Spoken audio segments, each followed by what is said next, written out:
আল্লাহর নবী বলে দিলেন, প্রাণের সাহাবী ও সাহাবীরা শোনো, আমার কোলে একজন শিশু মহিলা, একজন কসি মহিলা, যেই মহিলার বয়স মাত্র 5 বছর, ওই মহিলাকে নিয়ে আমি হাঁটতেছি।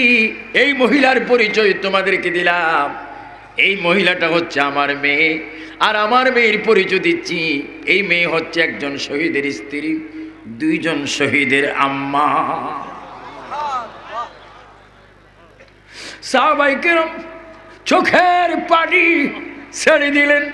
ইয়া রাসূলুল্লাহ, এই আশ্চর্য দৃশ্যের খবর আমরা এখনো জানতে পারলাম না, বুঝলাম না।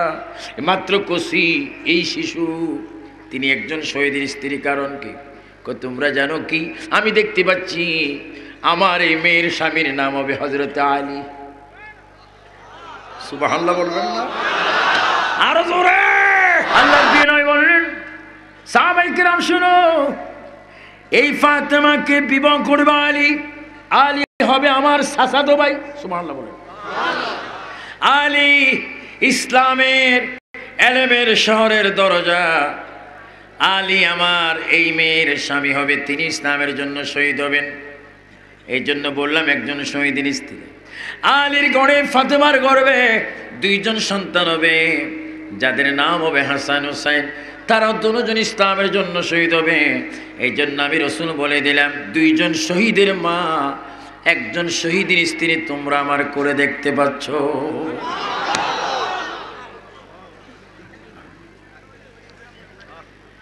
আমার ভাইরা আসুন, হযরত আলী এবং ফাতেমা, হাসান হুসাইন, এদের কথা কোনো কোরআন হাদিসের তাফসীরে আছে কিনা? যদি থাকে তার আগে আমি একটা আকলি দলিল আমার উলামায়ে কেরাম ভাইদেরকে বলবো। আপনারা বলুন, আমরা যখন নামাজ পড়ি, সবাই পড়ি, ইমাম ভাইরাও নামাজ পড়ায়, তখন আমরা একটা দুরূদ শরীফ পড়ি। আমার ভাইরা বলুন, আল্লাহুম্মা সাল্লি আলা সাইয়্যিদিনা মুহাম্মদ ওয়া আলা আলি মুহাম্মদ কামা সাল্লাইতা আলা ইব্রাহিমা ওয়া আলা আলি ইব্রাহিম ইন্নাকা হামিদ। এইটা আমরা বলি, আল্লাহুম্মা সাল্লি আলা সাইয়্যিদিনা মুহাম্মদ ওয়া আলা আলি ওয়া আলা আলি। মুফাসসির, মুহাদ্দিস, মুহাক্কিক, প্রিন্সিপাল সবার কাছে আমার দাবি থাকবে, এতে ওয়া আলা আলি পড়া হচ্ছে, এতে ওয়া আলা আলির ভিতরে কে রয়েছে? এখানে আমার নবীর আওলাদগণ রয়েছেন, খাস করে পাক পাঞ্জাতন রয়েছেন। আলী, ফাতেমা, হাসান হুসাইনকে ওয়া আলা আলি মুহাম্মদ বলে সম্বোধন করা হয়। জোরে বলুন সুবহানাল্লাহ। তাকবীর, নারে রিসালাত, নারে রিসালাত, আল্লাহু আকবার, বল আল্লাহু আকবার।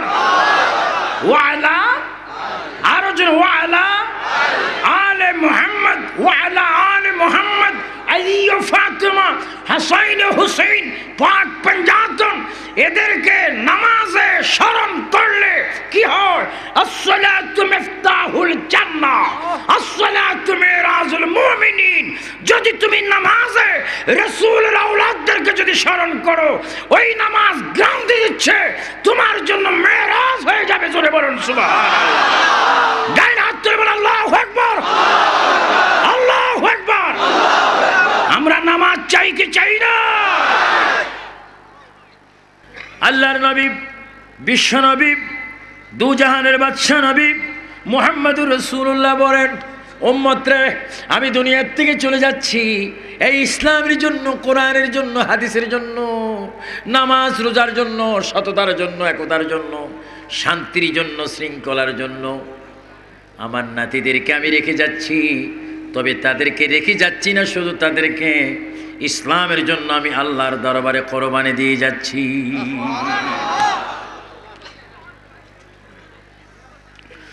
আমার ভাইয়েরা, হুসাইনের কথা শুধু আমি আপনাদের সামনে তুলে ধরতে চাই। হুসাইন ইসলামের জন্য জীবন দিয়েছেন, ইসলামের জন্য রক্তাক্ত হয়েছেন, শহীদ হয়েছেন। প্রাণ দিয়েছেন। এই হুসাইন সম্পর্কে একটি কথা, কয়েকটি কথা আমি আপনাদের সামনে আগে তুলে ধরব। প্রথম আমাদেরকে জানতে হবে হুসাইনকে। হাদিসটা আমার সাথে সবাই বলুন, হুসাইনুম মিন্নি। আমি বলার পরে সবাই বলবেন, না পারলে একটু মুখটা লাড়বেন। সবাই বলেন হুসাইনুম মিন্নি ওয়ানা মিন হুসাইন। হুসাইনুম মিন্নি ওয়ানা মিন হুসাইন। রাসূলুল্লাহ নিজে বলেন, উম্মতরে আমার হুসাইনকে তোমরা জানোনি, হুসাইন আমার থেকে, আমি হুসাইন থেকে। হুসাইন আমার, আমি হুসাইনের। হুসাইনকে যারা মোহাব্বত করো রে দুনিয়ার মানুষ, তারা যেন আমি রসুলকে মোহাব্বত করো। যারা হুসাইনকে কষ্ট দাও, তারা আমাকে কষ্ট দাও। আমার ইমানি মুসলমান ভাইয়েরা আওয়াজ দিয়ে বলুন, আমরা হুসাইনকে ভালোবাসতে চাই কি চাই না? আরো জোরে চাই কি না?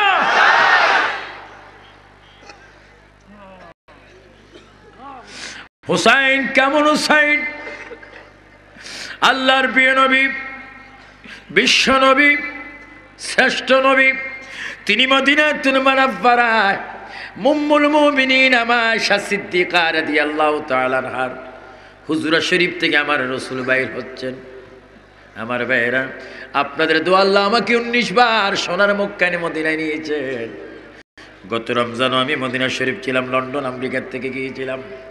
ওই মদিনার শহরটি এমন একটি শহর, আমার ভাইয়েরা, কোনো মতো যদি মদিনায় প্রবেশ করে আদবের সহিত বাবে জিব্রাইল দিয়ে নবীর রওজা মুবারকে যদি যাইতে পারেন, আর চোখের পানি ছেড়ে যদি বুকটা বাসাইতে পারেন, আর যদি ডাক দেন কেঁদে কেঁদে, আসসালাতু আসসালামু আলাইকা ইয়া রাসূলুল্লাহ, হুজুর আমি আপনার গুনাহগার উম্মত, আমি পাপী, আমার মতো গুনাহগার এই বিশ্বে আর কেউ নাই, ইয়া রাসূলুল্লাহ আমি আপনার রওজায় এসেছি জিয়ারত করতে, আপনার কাছে আমার মনের দামান আমি বলতেছি, আল্লাহর কাছে বলুন আমার জীবনের গুনাহগুলো যেন মাফ হয়ে যায়।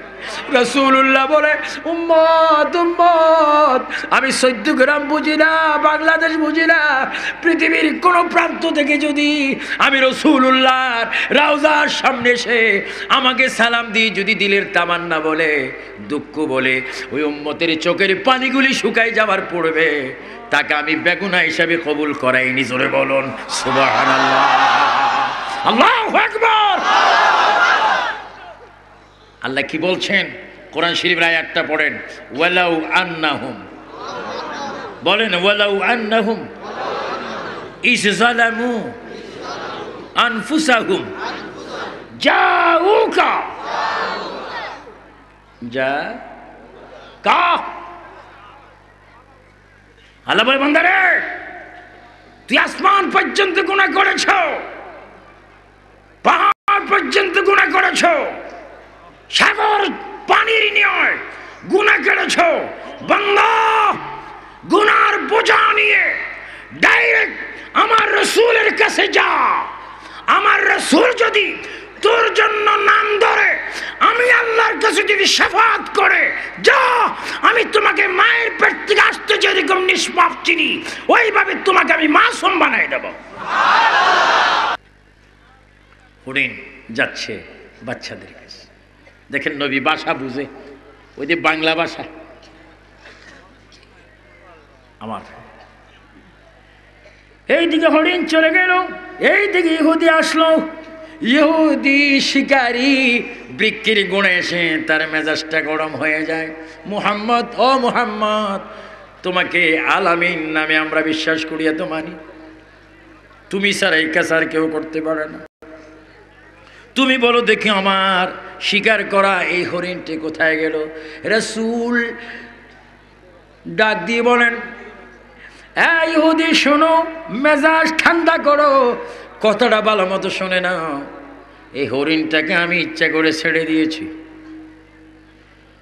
কয় কেন? কো বাচ্চাকে দুধ খাওয়ার জন্য। আমার হরিণ তুমি দাও। আমি দিতে হবে না, রসুলের সাথে ওয়াদা করেছে হরিণ আবার আসতেছে। সুবহানাল্লাহ বলেন, সুবহানাল্লাহ। আমি দিবে কোনো হরিণ তো আসবে। আমি তো যাবার প্রয়োজন নাই, হরিণ আসবে। ইহুদি বড় দুষ্ট। মুহাম্মদ, ও মুহাম্মদ, বুঝি না, কোন চার পায়ের পশু হাইওয়ান জানোয়ার একবার যদি ছাড়া পায় সে দ্বিতীয়বার আসে না। আমি তোমাকে হরিণের বদলায় গাছের সাথে বেঁধে রাখবো। এইদিকে হরিণ বাসার মধ্যে গেল, ওই দুটি বাচ্চা তিনবার ডাক দিলেন মা। সবাই বলে মা, আরো জোরে, আরো জোরে। এবার বল রব্বির হামহুমা কামা রব্বা ইয়ানি সগীরা। আমার 14 গ্রামের ভাইয়েরা, বাবারা, মায়েরা, বোনেরা, সবাই বলো আমরা মা বাবার খেদমত চাই কি চাই না? রব্বির হামহুমা কামা রব্বায়ানি সগীরা। আমার ভাইয়েরা, এই হরিণ বাচ্চাদের কাছে যখন গেলেন, বাচ্চারা মা মা করে যখন ডাক দিল, আর তাদের বাসায় বলল মা গো এতক্ষণ তুমি কোথায় ছিলে? তোমার চিন্তা আমরা অস্থির, মনে করেছি আমরা এতিম হয়ে গেছি, মা হারা হয়ে গেছি। মা গো ক্ষুধা পেয়েছি, একটু করে দুধটা দাও। হরিণের জবান খুলে যায়, এ বাচ্চারা শুধু দুধ খাইবি না, জনমের মতো দুধ খেয়ে নে। মাকে তোর আর দেখবি না, মাকে তোর আর পাবি না। আমি বড় একটা জবান দিয়ে এসেছি। কই কি জবান? কই রহমতুল আলামিনকে আমি ইহুদির কাছে বন্ধক রেখে এসেছি, যদি না যায় ইহুদি আমার নবীর সাথে বেয়াদবি করবে। বাচ্চা দুটোটার জবান খুলে যায়, মা, ও মা, তুমি আমাদেরকে কি শুনাইলে গো মা? কাকে বেঁধে এসেছো? কাকের নবীকে ইহুদির জিম্মায় রেখে এসেছি। হরিণের দুইটা বাচ্চা বলে মা, তোমার দুধের কসম খেয়ে বললাম গো মা, দুধ স্তনে আর মুখ দেব না যতক্ষণ রাসূলুল্লাহকে মুক্ত না করব। ও মা চলো, দুধের কোনো প্রয়োজন নাই, ইহুদি আমাদেরকেও মেরে ফেলুক, তোমাকেও মেরে ফেলুক, আমাদের কোনো দুঃখ নাই। আল্লাহ রসুলের সাথে যদি বেয়াদবি করে আমরা আল্লাহকে মুখ দেখাইতে পারবো না।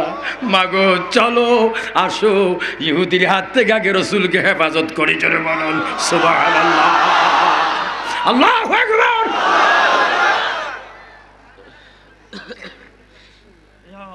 এটা দুরূদ পড়েন, আল্লাহুম্মা সাল্লি আলা সাইয়্যিদিনা মাওলানা মুহাম্মদ।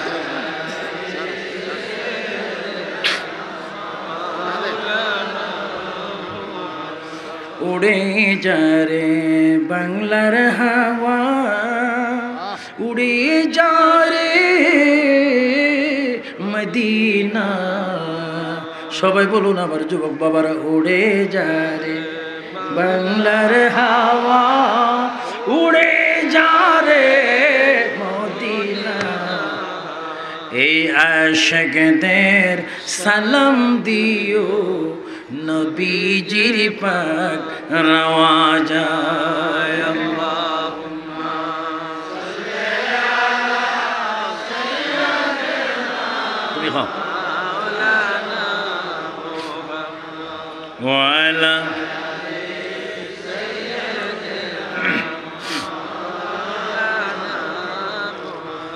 যেদিন মিজান হবে খাড়া, বলেন যেদিন মিজান নেকি বদি পড়বে দরা, জমিনদার নেই নবীজি সারা, সাল্লি আলা মুহাম্মদ। আল্লাহুম্মা সাল্লি আলা সাইয়্যিদিনা মাওলানা মুহাম্মদ।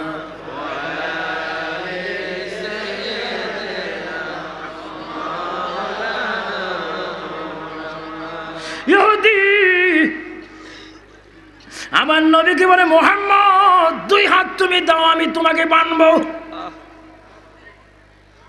আমার ভাইয়েরা, নবীর এত ক্ষমতা ছিল, নবী ইচ্ছা করলে ইহুদিকে জাহান্নামে পাঠাই দিতে পারতেন। যে গাছের সাথে বাঁধতে চায় সেই গাছটাকে নবী অদৃশ্য করে ফেলতেন পারতেন। নবী যে নূরানি হাত দিচ্ছেন, তোমার দৃষ্টিতে আমি অপরাধী, এই জন্য আমার হাত তুমি বাঁধো। রসুল হাত দিচ্ছেন, ইহুদি রশি নিয়ে বাঁধতে চাচ্ছেন। হঠাৎ করে একটা আওয়াজ আসে, ইহুদি, ও ইহুদি, খবরদার রসুলের সাথে বেয়াদবি করিস না।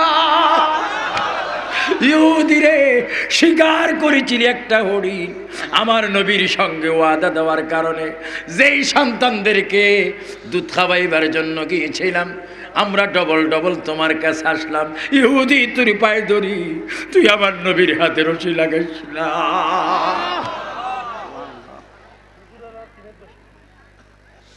আমার ভাইয়েরা, গভীর মনোযোগ। ইহুদি হঠাৎ করে নজর করলেন, আমার নবী নিচের দিকে তাকিয়ে আছেন। ইহুদি আশ্চর্য হয়ে গেলেন, মুহাম্মদ, এই কি আশ্চর্য জিনিস তুমি দেখাচ্ছ? তোমাকে বানতেও পারলাম না, কি দেখছি হরিণ শিকার শুনেছিলাম একটি, এখন দেখতে পাচ্ছি অনেক হরিণ আসতেছে। হরিণগুলো এসে আমার নবীর চতুর্দিকে তারা দাঁড়িয়ে, তারা আমার নবীকে সালাম দিতে লাগলে। তিনবার বলেন ইয়া রাসূলুল্লাহ, আরো জোরে দুই হাত তুলে বলে, আমরা নবীর শাফাত চাই কি চাই না? নারে রিসালাত, বিনা তরিকাত আল্লাহ মাওলানা আবু সুফিয়ান খান আবিদ আল কাদরি সাহেব। আল মুজিজা, আল মুজিজা কিতাবটা পড়ুন। সমস্ত নবীদের মুজিজা যদি থাকে 10 লক্ষ, আমার নবীর মুজিজা আছে 40 লক্ষ। আর আলেম ওলামারা টাইটেল ফাঁস করে জানি হয়তো 20-30টা। খবরদার! এক জেলে বঙ্গোপসাগরে মাছ ধরতে গেছেন। মাছ ধরতে গিয়ে সাগরে কি মারছে? এটারে কি বলে? জাল মারার পরে একটা মাছও, সে চিৎকার দিতে লাগলো, পৃথিবীর মানুষ, এই সাগরে মাছ নাই। আমি বলবো, ব্যাক করলে তোর কিসমতে মাছ নাই। একবার মারছিস, আরেকবার মার। একবার না পারলে চেষ্টা করো শতবার। ওই বেকুবের মতো যদি মনে করে বঙ্গোপসাগরে মাছ নাই, আরব সাগরে মাছ নাই, এটা ভুল। নবীর মুজিজা 10টি নয়, নবীর মুজিজা 100টি নয়, নবীর মুজিজা 1 লক্ষ নয়। আদম থেকে ঈসা থেকে আদম পর্যন্ত উপর থেকে নিচে পর্যন্ত সমস্ত নবী, আম্বিয়া, মুরসালিন, সমস্ত নবী রাসূলদের যত মুজিজা, তার চেয়ে লক্ষ গুণে মুজিজা আমার রাসূলুল্লাহ। চিৎকার দিয়ে বলেন সুবহানাল্লাহ, আল্লাহু আকবার বলেন।